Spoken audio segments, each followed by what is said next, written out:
I can't keep living my entire life this way. There's got to be another way. There's got to be a better way. From that phone call that day, that changed my entire trajectory of my entire life.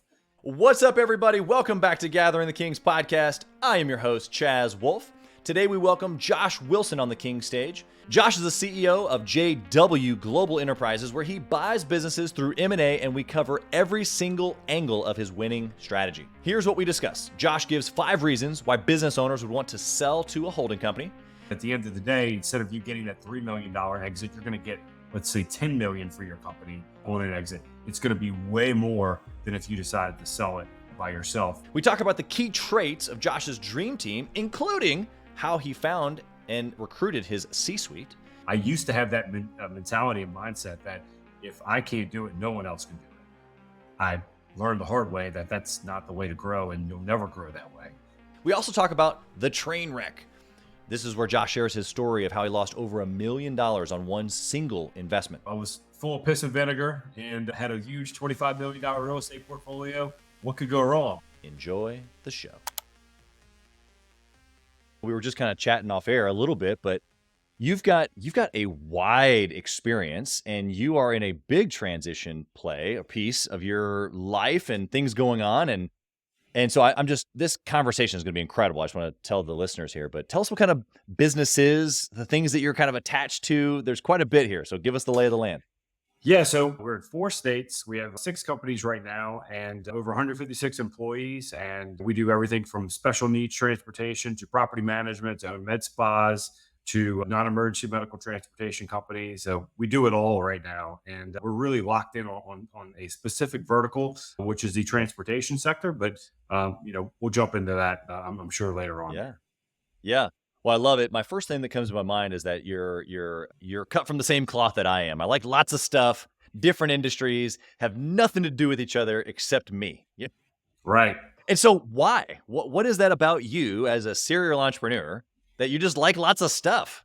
Honestly, I'm a recovering real estate addict. I had a large portfolio. I built up a $25 million real estate portfolio last year. It took me about 15 years to do it. And we sold off pretty much a majority of that. I got a couple pieces left, but not a whole lot. And the reason why is because, like most real estate investors, we're equity rich and cash poor. So I just started I wanted more cash flow. Cash flow is the name of the game. And I wanted more cash flow. And so I got my eyes opened up to the world of M&A, which mergers and acquisitions. And I decided to start investing in businesses. I've already owned multiple businesses before, man. Early on, when I got started, believe it or not, I was a DJ, and that was my first exit of a business. I started I started a wedding production company when I was like 16 or 17, and I ended up selling it when I was like 19 or 20 for like $25,000 to my employee and his dad. And that was my first entrance into the M&A space. And ever since then, I've always, started businesses, but now it's a lot easier just to acquire them. So that's what I do. Yeah. Well, we're definitely going to get into a bunch of M&A talk here today for sure. But I loved, honestly, how you gave yourself credit for that 25K exit, because it was. And I'm being serious here. Why is that part of your story? Why is it important that it's part of your story? Well, look, I got started in the entrepreneur space at a very, very young age. My grandfather used to take us on cruises. So every Thanksgiving we'd go on a cruise. I don't know if you've ever been on a cruise before, but they give you these little cards that you get on the cruise. So he gave me a cruise credit card, and I went around and I started using the cruise card. Well, a bunch of the friends that I made on the cruise didn't have access to the card. So they only had cash. So I was then able to go out and use my cruise card and buy them the items and the candy and all the good things that they wanted that they couldn't acquire because they didn't have a card. So the little entrepreneur in me at 7 years old was like, hey, I can make $1 or 2 on each transaction. And then at the end of the cruise, I'll just pay my grandpa back. Well, that's exactly what I did. I got this cruise bill in at the end of the cruise, they slid it underneath my door. And I pick it up, I give it to my grandfather, not knowing what was about to happen. But then he chewed me out with this $500 bill. But I had like $700 in my pocket. So I pulled out $700, gave it to him. And he's like, where'd you get all this money from? And I told him that I was like, every single transaction, I was charging a couple of bucks extra for them to use my card. He was like, "Holy son, you are an entrepreneur." And so ever since then, that was it, man. Like I got locked into being an entrepreneur. It was in my blood at a very young age. My grandfather was an entrepreneur, and I really looked up to him a lot, and that's how I got started. Dude, I'm just the entire time you're telling this story, all I can think about is my son. He's only 4 now, so I I can't imagine him doing something quite like this exactly yet, but here in like another year or 2, I would not be shocked if he came to Right? me and we were on a vacation and I'm like, I the level of pride that I would have in that moment. I'm sure your grandfather was like, Oh yeah. "What? Here's my little dude He doing his went thing." from yeah, he went from angry to like so Oh yeah. prideful in a matter of minutes. It was pretty Yes. comical. Yeah. I That's what a special moment. That baseline of I can take something, add value, make money.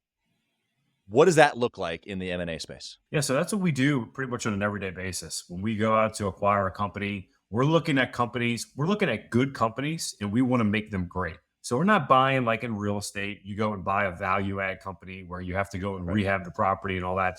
In M&A, you can do the exact same thing. You can buy a company that is really hurting in revenue, that needs some extra help on the cash flow side, things like that.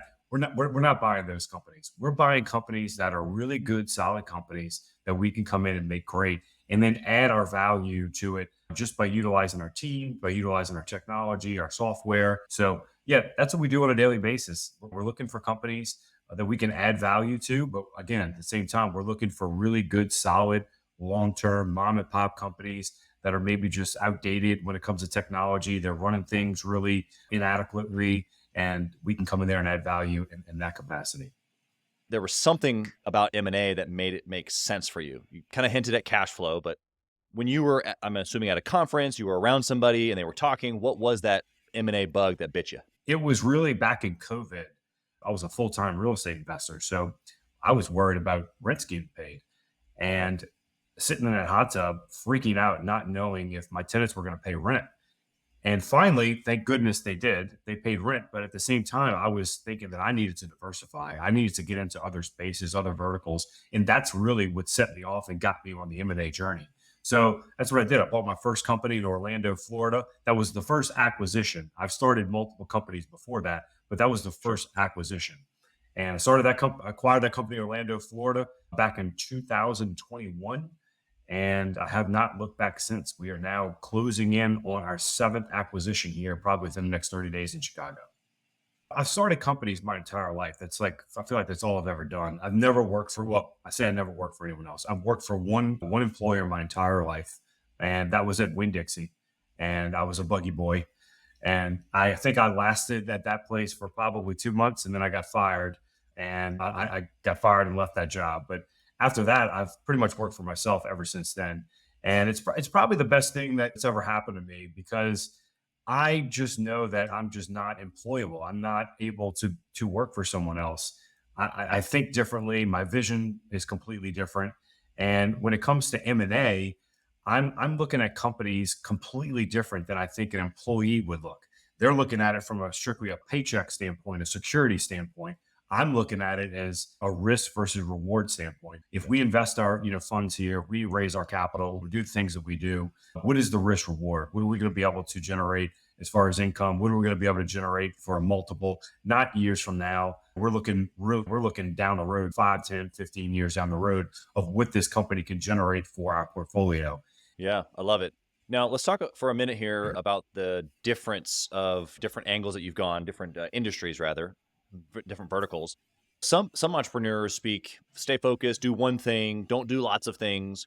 I mean, you might argue that your one thing is acquisitions, but inside of your portfolio, there's lots of stuff going on, completely different things that don't relate to themselves. Or do they? In a sense. So we have companies that are in completely different sectors. So imagine, right, trying to have like our COO has a meeting with our transportation company at special needs, and then she goes immediately to the other meeting, which is our med spa. Completely Right. two different industries. They've got to be handled completely differently with the staff, everything else. So that is a Yeah. little bit of a challenge. So what we have done recently is we are now locking in on one vertical and we are going deep now on that vertical. So what I mean by that is we are now acquiring special needs transportation companies, probably in the foreseeable future, to lock in on that vertical so that down the road, let's say 5, 10 years from now, we can then go and exit at a higher multiple to a PE company to be able to get a better exit on the multiple. Yeah. Okay. And so you have found value in going wide to be able to maybe locate that specialty piece that really made sense for you. Is that how it It, happened, or is it something different? Ye I think for me, it was more of, and I'll admit this, I think it was more of a learning curve. When I first got started in M&A, I didn't really know what I wanted to do. I just wanted cash flow. That was the goal, is to create cash flow. Right. And then I started getting all these opportunities. You're an entrepreneur. You get opportunities, you get excited, you jump on things that make sense to you. And I think that's what we did. And so we started acquiring companies that just made sense at the time with no real goal or plan. Just we just wanted more cash flow. And so that's what we did. Yeah. Now looking back, had I 5 years now into the acquisition M&A space of acquiring companies, I would probably do it differently, which we have. We've pivoted a little bit and changed our course, which, Sure. if you're a real entrepreneur, you have to master the art of pivoting. You have to know when things are heading in the wrong direction and be able to make a turn and pivot to get yourself back on the road. And so that's what we've done. So we are now looking at the specific verticals like the transportation sector to be able to really go deep in those verticals versus, let's say, for instance, we're not looking to go acquire another med spa today. Now, that being said, if the opportunity presents itself and it's a really good opportunity, we would likely then acquire that company because we already have a med spa. So we can then Yeah. double down on that trajectory and continue to build up our multiple. Because at the end of the day, our goal is we do want to exit. We want to exit and then be able to level up again and climb that ladder to be able to acquire even a larger company. And so the only way to do that is by continuing to invest into the same verticals we're already in and fattening the pie, so to speak, so that it becomes attractive for a private equity company to want to be able to acquire. It's the great thing about the way we have our company set up now. And this was not how we had it set up in the beginning. When I first acquired my first company, it was just me. It was me running the show, me handling the management, me making sure that our accounting team was doing what they need to do, setting up the managers, setting up the drivers on a daily basis. Now, looking back 5 years from now, with all the companies we have under our belt, we have a C suite now. So we have a CFO, we have a CEO, we have a COO. And those things, those folks pretty much run the day to day. They oversee the managers. Makes my job a lot easier now because now I'm focused on growth and vision. And that's exactly what I wanted to do from the beginning. So we may have gone off course a little bit, but we've righted the ship into the lane we need to be in order to be able to continue to have that growth. Our Yeah. goal is 10 companies, 10 million. So whichever comes first. We want to get 10 companies under our belt or 10 million in EBITDA. And that's been our goal since last June. And that's where we're heading towards and we're striving. We're getting ready to get up to number 7 and we'll see what happens. Yeah. I love it. And when I got kind of the same question, but we're going to look at it in two different ways. The first one is, as you're looking at these businesses, I want to know what kind of metrics and stuff that you're looking for. And then the same question is, what are you building towards that this PE company is going to be looking at later? So when you're at an opportunity to come across your desk, how do you know if it's a good deal, you want to look at it further, or you pass on it right away? Of course. So we're looking at stuff that's at least $1 million in EBITDA or $1 million in cash flow. We're not looking at really anything under that. I get deals all the time that get sent to me. People are like 500K, 750 of cash flow. And that's not like, I'm not trying to stick my nose up in the air or anything like that. It's just now it becomes time. What is my time worth? And I want to make sure that we're investing in companies where we can get the maximum amount of return and our time is going to be able to be utilized properly. If I go and acquire a smaller company, $500,000 of cash flow, it's not going to give me enough runway. It's not going to give me enough runway to hire the proper management team that I need to run that company. Now, if I buy a company that's $1 million plus, it's going to give me some runway. I'll be able to hire proper people. I'll be able to pay my people properly. They're not going to be complaining about wages, et cetera. I'll be able to put the right people in the right seats so that we can then grow that company strategically and not under the gun, under pressure because Right. we're clamped down by cash flow. A lesson learned. That was the reason. How do I know this now? And it's just because a lesson learned when I bought my first company. I bought the first company for $350,000. Thought I could do anything at the time, and I learned really quickly that I had to jump in and really pretty much run the company. So Yep. now looking back, when we're acquiring Chicago, Chicago is over $1 million in cash flow a year. And that's strategically that way because we know we can, number one, there's some expense cutting we're going to be able to do to create and add value to continue to bump that up even higher.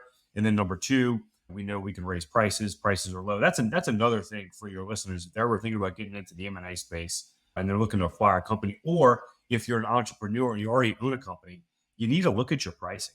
If you haven't raised prices since COVID, you are losing out on a tremendous amount of cash flow. There have been massive increases in massive increases in prices across the board in pretty much every sector. So look at your pricing if you haven't done that. And that's one thing we do when we go and look at a company to acquire. We ask the seller, we look at their books and say, when was the last time you increased your prices? And believe it or not, 9 times out of 10, most of them haven't increased it for years. And Yeah. so that's a value add for us. So we know we'll be able to increase prices by at least 10, 20% without blinking an eye, and our customers won't even feel it. So Yeah. those are the kind of things we're looking for. Cash flow, $1 million in cash flow. We're looking for good companies. We're looking for long-term good mom and pop companies where we can add value when it comes to old outdated technology. And then we're looking in a buy box, probably in the where of anywhere between 3 million to 5 million, no more than 5 million because of the SBA lending rules right now. We want to be able to maximize our loans we can get with SBA, and SBA will only lend up to 5 million. That will likely change at some point as we continue to grow. We will then probably get outside of that SBA box and start just raising the capital in full and go out and acquire larger companies. But that's where we Yeah. are today. Love it. Okay. And so you're putting together this 10 million EBITDA conglomerate portfolio, and you're going to try to locate a PE that's excited about that. What inside of this are you building the value add piece? Of course, you're adding price and all the semantics to be able to get the value there. But what is a PE looking at in your organization that you're in the process of building? Like, why would So somebody want to maybe link up with you, or you know what I mean? right. No, it's a great transition. So number one, why would PE be even interested in me? Well, they would be not right now. They're not interested because we're not big enough. Yeah. But they would be interested if we hit that $10 million EBITDA mark. Meaning, hey, we have $10 million of cash flow. We have a full C-suite that's running all these entities. We have a full back office accounting team that's handling the day to day. We have general managers and management level staff in every single organization. That is attractive to them because they're just coming in buying the cash flow. They're not having to come to think. They're not having to come and be strategic about the growth. They could buy the cash flow, maybe add some additional capital, inject capital on companies that they think that they can grow, and then do the same thing and flip it over again. And so that's what they're looking for. At some point, I assume that, like you said, you're going to transition away from the SBA. You might be trying to raise capital. Somebody might want to be attracted to what you are doing specifically. Why am I, even as an entrepreneur myself, like I have a whole community of entrepreneurs. We talk M&A all the time. Why would we want to either do a deal with you or link up with you? Is that even a Right. possibility? Yes. Yeah. So right now would probably be the best time to link up with me to possibly do a deal. And here's the reason why is because you will be able to get access to our cash flow multiple when we go to exit. So let me give you an example. Let's say, for instance, you have a plumbing company in Duluth, Minnesota, and you want to sell that company. You could come to me, sell me your company. I will then buy your company and give you a piece of equity of our holding company. So when we go to sell to a PE company, instead of you selling your company, let's say to a mom and pop buyer at a 3x multiple, you can then get the upside of selling your company as a whole with all of ours at, let's say, an 8 to 10x multiple. And so that's the reason why right now we're looking for partners. We're looking for operators, folks that want to be able to maybe get a higher multiple and can wait it out a couple of years and join essentially our holding company and get equity in our company while they're selling it to our holding company. So Yeah. it's extremely attractive. Yeah, you got listeners right now. I mean, I'm kind of shamelessly giving you a plug here, but you've got listeners in all different types of industries. Our Gathering the Kings community, mastermind community, is full of all different types of industries. If they've got $1 million in EBITDA and they're interested in a larger multiplier and they can be an operator still for 2, 3, 4, 5, 10 years, however long that runway is, they want to connect with you because they can still run their business, but they get an exit and then a second exit. You want to like Yes. elaborate on that? Yeah, absolutely. So we could give them some cash up front to basically solidify them as the first exit per se.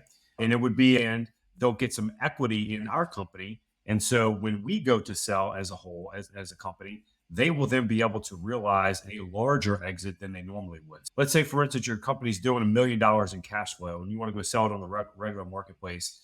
You'll be lucky if you get anywhere from 2 million to 3 million. Maybe if you're lucky, if it's a really solid company, $3.5 million.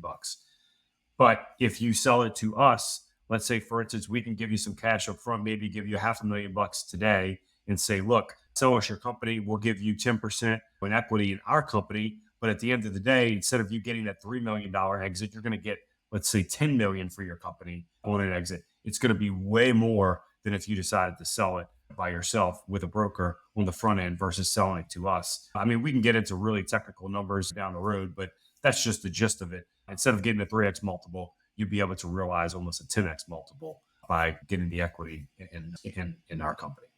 Yeah, I love that. I'm going to go back to the team that you've built, the C-suite, and of course, higher level management down to in the weeds management, down even to the individual teams.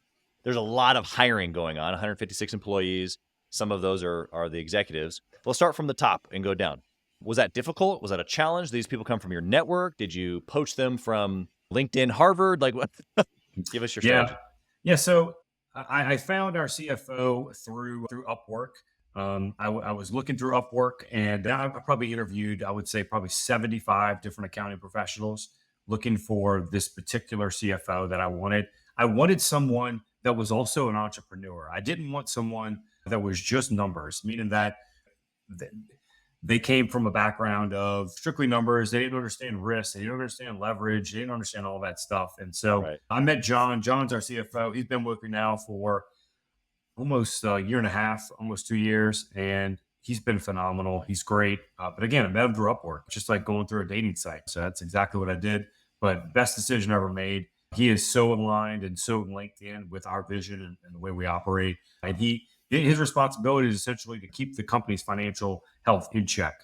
And that's what he does every day. He manages cash flow management, tells us where we can pay people, where we can't pay people. We need to collect AR. I mean, he's all over it and I love it. Without him, I don't know where I'd be today. And then secondly, I have our COO who is Ara, and she is a godsend. She's probably a best friend, became a best friend since we started here.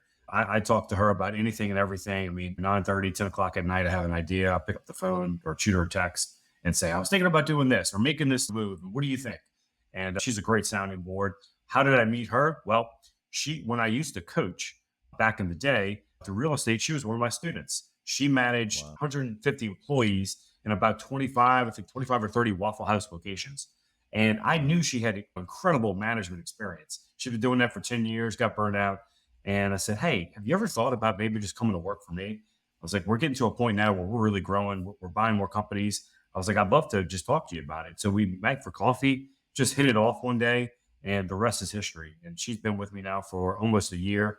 And probably one of the best decisions ever made because I now also have a great friend, someone that I can bounce ideas off of. And again, it's back to the alignment. Like everyone is so aligned on growing the portfolio. And that's what I love. And they care about the team. And then also have Mark. Mark also, he's our business development guy on our C suite level as well. He handles pretty much all the sales, top line growth for all the companies and helps facilitate the new acquisitions. And I met him through my first acquisition in Orlando. He was actually the owner of our Orlando company. So, Wow. what is the lesson here, right? The lesson is trust your gut. That's one thing that I've always done is trust my gut, especially when it comes to hiring people. You got to have a good gut feeling about them. And I had to make all those key hires. That was my entire team. Like I picked that roster. So very, very fortunate. And I love the roster that I have. They're great key people. They all align with what my vision is, and they all have the entrepreneur mindset. And I think that's what I wanted. I didn't want to have people that had a employee mindset that were looking for security, looking for safety. I want Yeah. people that are going to cheer me on to take the risk and support me and say, "Let's do it, Josh. Let's go. We got this. We know what we're doing." And that's what I have in my C-suite. Yeah, you didn't want a ball of no's. Exactly. No, because I can get that anywhere. Yes, literally. It's funny because as Julie and I, my wife, have we've been together now 19 years this year, married 16, and we've both had this back and forth of she used to be the not the spender, and I'm the creative idea guy, but we're back and forth of yes, no, maybe so, and so there's this tension I think which is super healthy to have people in your life that always question things from a good place. But Yep. what you're talking about, employee, is more of like, no, I want somebody who's thinking growth Yes. oriented, not necessarily how is this not going to work, but how can it work? And yes, there's some checks that we gotta make sure it's a good investment, but how can it work? Not necessarily the opposite, right? Absolutely. And that's something that I don't get on a daily basis. So I want people that are going to be able to say, hey, Josh, look, they're not all like yes men, right? Or yes women, but they will question me. And like even our GM and our GM and our property management company, Diana, she is probably the first one that has ever questioned moves that I made. And I told her one day, and I said, look, I commend you because most people just agree with me. And I was like, I appreciate you challenging me because it's helping me understand where you're coming from, and it's helping me help solve the problem that we're having with this particular we had a particular SOP problem. And so being able to have those folks challenge me and tell me where I'm wrong, and then also support me and give me the guts and the glory to go out and fight for another company and acquire another company is tremendous because that's what keeps me going. I love to motivate. Like I said in the beginning, I love to motivate. I love to inspire people, and they inspired me to want to continue to grow and grow our team. And at the end of the day, we have over 156 employees now. So you got to remember, man, I didn't just like walk into 156 employees. I Right. I started just probably like most of your listeners did in the grind, in the trenches, just trying to get by with you being the only employee. I was the only employee for a long time. And I used to have that mentality and mindset that if I can't do it, no one else can do it. I learned the hard way that that's not the way to grow and you'll never grow that way. And now with the team that we have, there's no way it'd be impossible to do what we're doing. Yeah. There's an enlightenment here, I think, for the listeners that maybe still understand or believe life to be like that. At some point you realized, or maybe there was a communication to your team that you're good at, in this case, the acquisition, the relationship, the finding, the hunting, the that task, if you will, that hat, and the operations of making sure the accounting is good and the operations and the people are and the HR is all good is someone else's strong suit. And we hear these things like, oh yeah, I'm good at that. She's good at this. It's like, no, no, no, seriously. Like if I just go do this and they just go do this, then they don't actually want to do what I'm doing because I really don't want to do what they're doing. And it's actually Right. like a mutually honoring situation. It's like, no, thank you. My team tells Yep. me, thank you for being on the podcast. Thank you for leading the groups because you're kind of the show pony. And like, Yeah. just go out there and like stick your ankle out there and get us some attention. We Yes. don't want to do that. We just bring us the wonderful clients and guests and we'll take great care of them. It's like, oh, 100%. there's like freedom in this, Yes. but also freedom for them. And so talk about just for a quick second here, because we'll wrap up this little section, but the freedom for us as entrepreneurs, that makes obvious sense. Like we know we can just go be free and go sell and acquire and do the things that entrepreneurs do well. But for the team members, whether they have a piece of ownership or just straight employees, there is a play for them to go like, oh no, like that's freedom for me also. And now you stay out of their lane. You're not bugging and micromanaging and thinking that you can do it better. Talk about that piece for the listener. My team, they want us to do well because for them, that means that they're going to get incentivized for the growth. We have GMs, we have our C-suite. They're all incentivized. They share in some of the profits, and so if the companies aren't doing well and they are in control of the companies, it's a reflection on what they're doing, and then also at the same time, it's a reflection on what I'm doing as far as leading the C-suite team. So it all goes downhill, and it all starts with me, and so they have tremendous incentive to make sure that the companies are operationally sound and functioning, and then also at the same time, are even down to our managers and our employees, our team members. all the way down to the guys who are driving vehicles or to the girls at the med spa that are injecting Botox. I mean, everybody's incentivized, and so I did that on purpose. The way we structured that, we did it on purpose, and so we wanted to we wanted everyone to feel like they were a part of every single piece of the journey, and that's what we've done, and I think it's worked out tremendously. Hey, Kings and Queens, Chaz Wolfe. I want to talk to you about something that's super important to me. We put a lot of time and effort, we meaning myself and my team, into this podcast, into the content that goes out every single day. And if you have been getting any sort of value or insight from this, we want it to be able to reach other business owners too. So we would love if you would like, comment, share, leave a review, post, share again, all of the things on social media, on all the different platforms, or even on the podcast mediums of Apple and Spotify. We would love to be able to get our content into more hands, more entrepreneurs, so they can grow their business as quick as possible. Together, we are building a community of like-minded entrepreneurs who are committed to growing their businesses to new heights. So let's do this. Let's help each other grow. You talk, I don't know if this is maybe a new topic, but being wealthy on the inside is something that came up in just your content and stuff that's important to you. What is being wealthy on the inside to you? Man, got a guy by the name of Mike Kiko. I give him a lot of credit because without him, I probably wouldn't be in the place that I'm in today. And what I mean about the place that I'm in today is being in survival mode versus being in creation mode. I lived my entire life in survival mode. Why is that? Well, I can go back and look and realize back in 2008 when I first got started in real estate, it was during the crash. Who in their right mind would be okay with getting started in real estate during a recession and during a crash? Well, we did it. I did it. And so I almost had PTSD, to believe it or not, back from that time. Yeah. And I look back and every decision I made, every decision I did, every check I wrote, every bill that I added on, every monthly expense that I took on came from a place of survival mode. Every decision, every risk that I didn't take was in survival mode. And so that was because of back what happened in 2008. I was just sick to my stomach and I never wanted to be in that position ever again. So I finally said to myself, I can't keep living my entire life this way. There's got to be another way. There's got to be a better way. And then I started acquiring companies. Then I acquired my first company, wildly successful. Acquired my second company. It was a train wreck. I lost $1 million in South Florida. And then I got in touch with this guy by the name of Mike Kiko. And I was in a very, very, very dark place. Called him up. I said, Mike, I don't know what to do anymore, man. Like I feel like I feel like I thought I was finally over. I got to the top of the mountain and I feel like somebody just pushed me off and I fell all the way back down to the bottom again.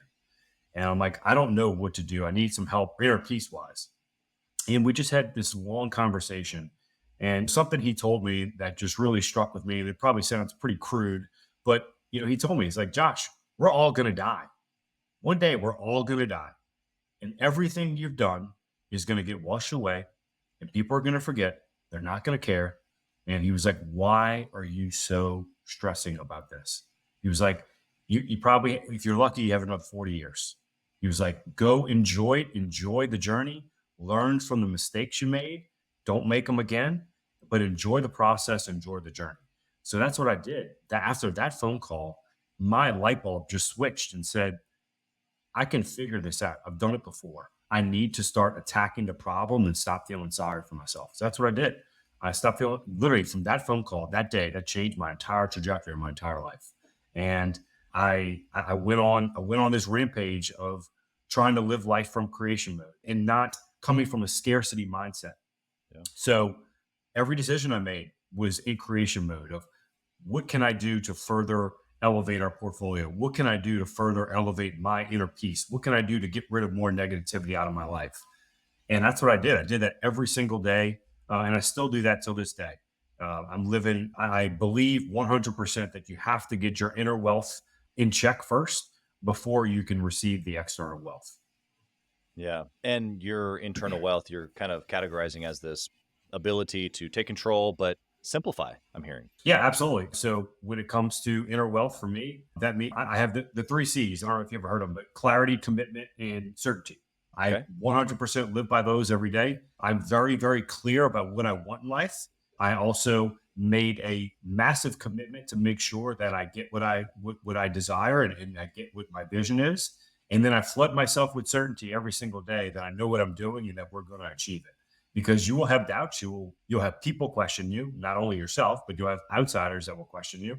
So you have to continue to flood yourself with certainty, but also make sure you get people around you that are going to give you that certainty and give you that power and give you that support system to support you maybe when you're not feeling yourself. And so that's what I did. I live by those three C's every single day, and that helps absolutely change or absolutely achieve the vision that we set out for.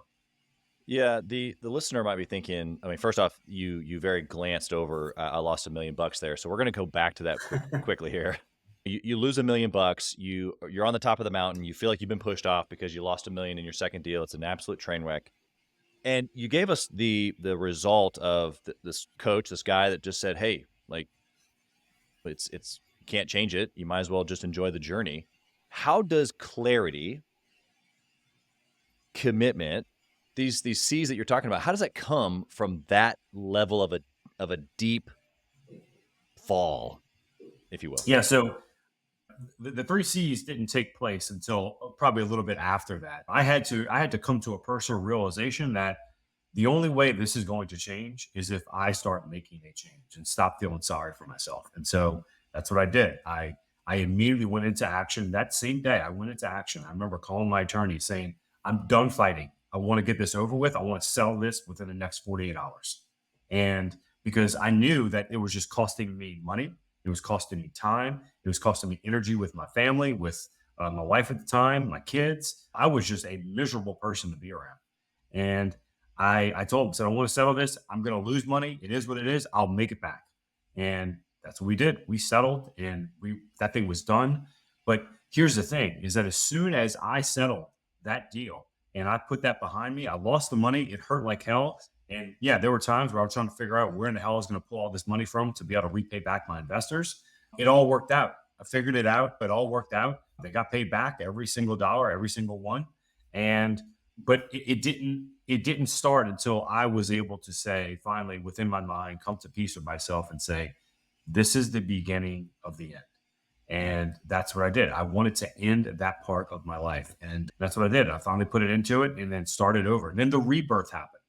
And so I don't know if you want to get into the $1 million story a little bit, but Yeah, yeah, tell us what happened. yeah. So I'll give you the quick version. Went down. I was full of piss and vinegar, and I had some companies under my belt. Had a huge $25 million real estate portfolio. What could go wrong, right? I was enamored by $100,000 a month net cash flow company, medical testing company down in South Florida. I had 5 locations in West Palm, Miami, Fort Lauderdale, you name it, all along the South Florida coast down there. And I went and visited these companies, and my gut told me something was just off. Something was not right. And that's why I'm kind of going back to what I said earlier. Trust your gut, man. Your gut doesn't lie. Yeah. So I didn't listen to my gut. Was enamored by the cash flow, enamored by the money, and ended up buying the deal. That deal was pumping out by $10,000 a day in revenue based off of their projections, based off of their tax returns, based off of their P&Ls, bank statements, all that. First day I bought it, it was right during Christmas time. I bought it 3 days before Christmas. And I remember the 3 days before Christmas, the day we closed on it, we were supposed to have a full day of income. I mean, we were supposed to make like 10 grand. Like every day's been pumping out about $10,000. First day I bought it, I think we did $500 in sales. So you can imagine the question marks that just start going off in your head. Like, what is going on? What did I do wrong? We didn't change anything. We literally just bought the company. Like nothing changed. Why are we so slow? Then it was like, okay, well, it's the holidays. Maybe that's what it is. It's slow. But then you go back and look at last year's numbers and it didn't really change. So into Christmas Day, man, I remember sitting there Christmas Day, just looking, thinking to myself, oh my God, what did I do? Like, what did I do? My family's sitting all around, they're enjoying their presents. I am just in a Stressed. fog. Like, I can't even think. And because you got to understand, not only did we not have the revenue, we didn't have the $10,000 a day revenue, but we had a $10,000 a day expense of 5 different locations. So you have the expenses of all these locations and you're not bringing in the revenue, you're getting double hit. So Yeah. you having all the expenses and not the revenue. So that being said, after Christmas, I was like, holy shit, something's up. So I ended up figuring out that there was some fraud going on and some things that just didn't look good. So we ended up settling the case, lost $1 million, paid back all the investors, settled the case for pennies on the dollar, for pretty much, yeah, pennies on the Yeah. dollar.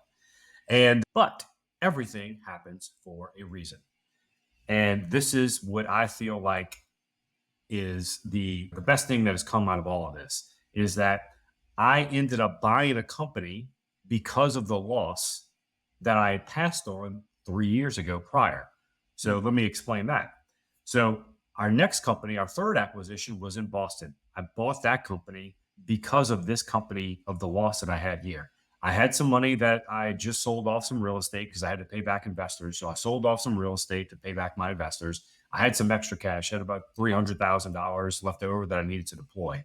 I needed to buy another company. So every person I spoke to, I was putting it out into the universe. One thing that Mike taught me, he was like, hey, you got to manifest this. You got to speak to every single person. Let them know what you want. Let them know what you're looking for, and get ready, because when you ask for it, you got to be ready to receive it. And sure enough, I started asking for it like 3 weeks after doing this little exercise of asking for it, asking for it, asking for a deal, asking for more cash flow.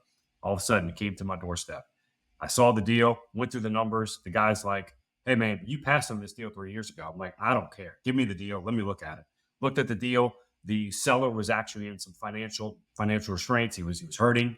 And I made him an offer. I gave him $150,000 cash down. Basically, that was the money he put up to buy his company with the SBA loan. So I gave him 150. I assumed his $1 million in SBA debt. Go figure, man. It's like, who in the hell would do that? You just lost $1 million. You just assumed another $1 million, gave somebody Weeks, $150,000 in cash. weeks later. Weeks later. I mean, talk about cojones. You know I what I was mean? just Like, getting ready to say, yeah, I cojones. literally was Like, about to say that. you gotta have yeah. Woo! So yeah. So anyway, so ended up buying the company and we closed on it. And the best damn thing I've ever done in my entire life. That got me out of the hole that I was in. And like I said in the beginning, I said that I'm gonna make it back. I just gotta get out of this. So let me Yeah. get out of this and I'll figure out a way to make it back. So that's exactly what I did. Sold the company. I mean, I bought this company. And here's the serendipitous part about all of this is that when I went to go meet the seller of this company, but 3 months later, after I bought it at the Bank of America, we were transferring over bank accounts, signers on the bank accounts. I met him, walked up to him, put my hand out, shook his hand, said, "Hey man, how you doing, Josh?" He's like, "Hey man, how you doing, John?" He was like, "You're an angel." And I kind of looked at him like a little funny, like, what are you talking about? What do you mean I'm an angel?" And he said, "Man, you're an angel. You saved my house. You saved me from losing my house." Wow. And I literally just turned right back around to him and told him, I was like, man, you saved me from losing my house. And had I not bought that company, I was probably pretty damn teetering close to filing bankruptcy because I was losing so much money in cash flow, just paying attorneys and all that stuff and trying to keep the business afloat, that I was bleeding pretty bad. So I needed that company more than that company needed me. And I bought the company, and it was just what a great serendipitous moment, and how things Yeah. always happen for a reason. And just trust your gut. I don't know really Right. what else to say other than things just happen for a reason, and they always Yeah. work out. Yeah. Yeah, it'll all work out. I said that earlier in the call or in the show as well, but there's been times. And if we really peel back your story, if we peel back the times in my life where I grew up, I grew a franchise brand, not my brand, but I was a franchisee and I grew several locations and I grew very fast. And the thing that actually saved me during that time, nobody knew that we were having consecutive down years, but I was doing so many things, taking so much action, making money in different areas that I basically covered the loss. And nobody knew because I had been taking action at such great levels, which is in essence what you're saying. Like 3 weeks later, Yep. boom, you're assuming another $1 million SBA. I mean, that's a big deal, especially coming out of a situation where you're like, dude, just cut it. I know I'm going to lose $1 million. Who cares? Yep. It's like, geez, this is how it works though. But that's what saved me, man. It was almost like when you're like maybe you're dying of like a wound, right? And like you eventually at some point you just gotta, you know what? I'm gonna cut the bad shit out. I'm gonna take myself back up and I'm gonna figure it out later and Yeah. keep on going and keep finishing the race. That's Yep. exactly what I did. Yeah, if I can get far enough, medical help will be somewhere. So I'll be able to reach the hospital at some point, but I got to keep Yeah. running, and that's Yeah. what I did. Yeah, that's the action piece. Well, I mean, it's just such an incredible story, but you as an entrepreneur have an incredible story and you're just really getting started, which I just love. I love at your level that you're just getting started. I love talking to guys like you that at your level, where guys listening right now are like, oh my gosh, if I could just be where Josh is. But I know that you're just getting started, which is incredible. So 10 and 20, 30 years from now, maybe our kids are doing deals together. That'd be kind of fun. We'll Man, be able to look back. And it's like, dude, there's a scenario here where you've been through all this stuff, but yet there's so much more to go, right? yeah, and look, I mean, this is probably not the last lick on the face I'll take, but I think I've learned a lot, and Yeah. I've been able to weather the storms. I just know now I have the confidence, knowing damn well that this too shall pass, and we'll get through it. That's cool, man. Well, how can the listener connect with you? Maybe they want to just follow you on social. Maybe they want to think about reaching out and having you do a deal with them. How can they find you? Yeah, absolutely. So you can go to our website, www.jwenterprise.co, or you can follow me on socials at The Real Josh Wilson, Instagram, Facebook, TikTok. I'm on all of them. Perfect. We'll put all that in the show notes. It's been incredible talking with you. I'm sure there'll be some fun stuff that we can do in coming months and years together, but I just appreciate your time. As I said at the beginning, thanks for pouring into our listeners. Thanks for being here, brother. Blessings to you and all that you're touching here this year. Yes, thank you so much. Thank you for listening to Gathering the Kings today. I hope that you were able to pull out a few nuggets to go apply into your business right away. More importantly, though, I hope that you're realizing that it takes more to be successful than just being by yourself, doing it all on your own, carrying the weight all by yourself. What I have realized, not only in my own journey from multiple businesses and multiple different industries, and now interviewing over 200 or 300 other very successful 7, 8, and 9-figure business owners, is that it's tough to do it alone. And so Gathering the Kings exists to bring together successful entrepreneurs. In fact, we are putting together 1,000 kings, specifically who are grateful but not done.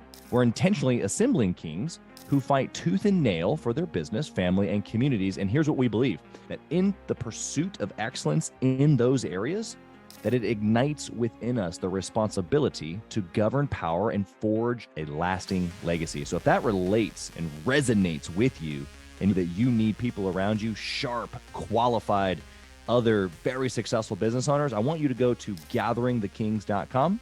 I want you to take a look at what we're doing and see if it makes sense for you to be part of our pursuit to 1,000 kings.